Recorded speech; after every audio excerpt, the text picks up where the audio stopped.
umaandar pa noong dinala. Pag uwi, tinutulak na. Ganito nga ang nangyari dito sa Aerox version 2. Nagpapalit lang si Idol ng CKP sensor sa paggawaan. Madalas kasi tumirik yung motor niya. Kaso ito ang naging resulta. Nawala ng kuryente ang buong motor. Kaya naman sinilip ko yung battery. May power pa nga ito, nasa 12.9 volts. Kaya naman ang susunod nating titingnan itong mga fuse. Pagkatapos isusunod natin yung 4 na pins na relay. Diyan kasi galing ang power ng ating mga accessories.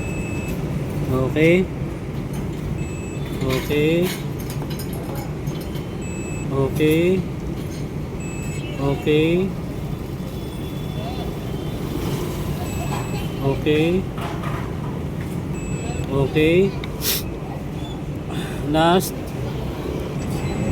Okay mga boss, so lahat ng fuse dito walang problema. Dito sa dalawang relay na to na magkatabi, yung isa dyan 4 lang yung paa. Kapag sira yan, wala talagang power yung buong motor. Pero dito hindi naman sira at walang problema yung wiring connection. Wala lang video mga boss kasi ang hirap gumawa habang kumukuha. Ang sunod kong tinignan itong ignition switch. Binuksan ko nga ang pinaka pin terminal nito, pero wala namang problema kasi hindi nagkakaroon ng lost contact. Kaya ang sunod kong sinilip itong harness ng ignition switch. Yung kulay ng wire is yung solid red. Nagtesting nga ako kung walang putol yung wire. Galing dito sa socket terminal ng susian, papunta rito mayroong connection. Pero magmula dito hanggang sa harness pababa, wala siyang connection papuntang fuse. At nung pagbunot ko sa solid red wire, eto siya mga bossing napupulbos na. Kaya wala talagang power yung buong motor. Biruin yung mga bossing 16 gauge na yung sukat ng wire dito. Pero napulbos pa rin. Kaya ang gagawin natin dito mga bossing, maglalagay tayo ng panibagong wire. Kesa naman bumili ka ng bagong harness. Pagkatapos ko nga naayos sa mga bossing, meron pa akong isang problema, hindi umaandar yung motor. Nabalikan natin yung power niya.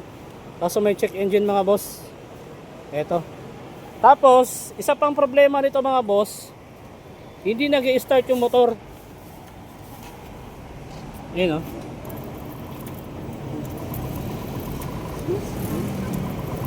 Hindi umiikot yung magneto mga bossing. Pero yung battery niya nasa 12.3 pa. Ayan o. 12.4. So kayang-kaya pa sana ito umandar. So ang ginawa kasi dito mga bossing, nagpalit ng CKP sensor. Ayan, nagpalit sila ng CKP sensor mga boss. Kasi nga tumitirik yung motor. Tapos dito nag-rekta rin sila. So dito mga bossing, aalamin natin baka nagkabaliktad tong mga wire dito. Kasi pag nagkabaliktad yan, hindi talaga andar yung motor kahit malakas yung battery. Nung pinapansin ko na yung kulay ng wire ng tatlong stator dito mga bossing, yung isa tama pero yung dalawa mali. Kaya naman aayusin natin to at hihinangin. So mga bossing, eto na yung nalipat natin na wire yung nagkabaliktad. So ito na, nahinang na rin natin.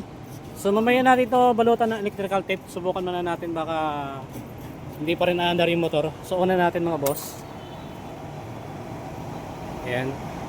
So kanina hindi siya umaandar, ngayon subukan natin. Ayun. Baliktad.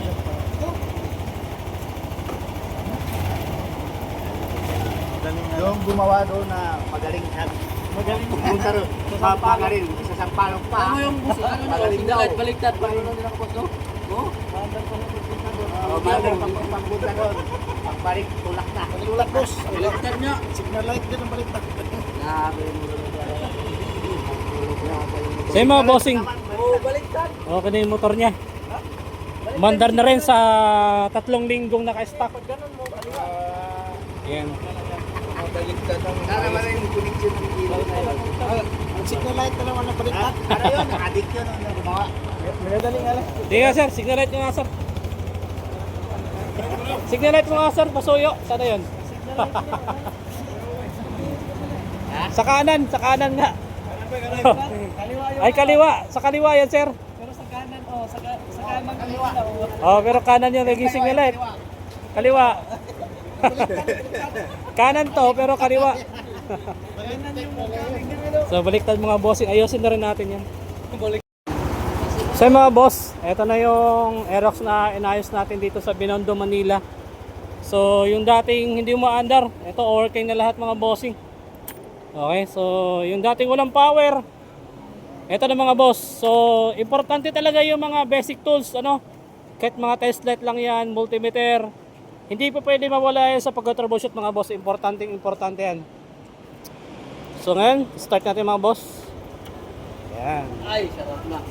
Okay, so dito mga bossing, yung unang gumawa, nagkabaliktad ng linya ng stator kaya hindi napaandar. Tapos yung dahilan kung bakit walang power yung motor is yung wire dito galing sa battery papuntang ignition switch is na umido. So yun lang mga bossing kung paano mag troubleshoot ng ganito mga motor, lalo na sa Aerox saka NMAX. Ayan, shoutout sa mga tropa natin dyan. Ay, hi naman tayo sir, kaway naman. Ay si ma'am. Thank you ma'am. Si sir yung may-ari. Okay, yun lang mga boss.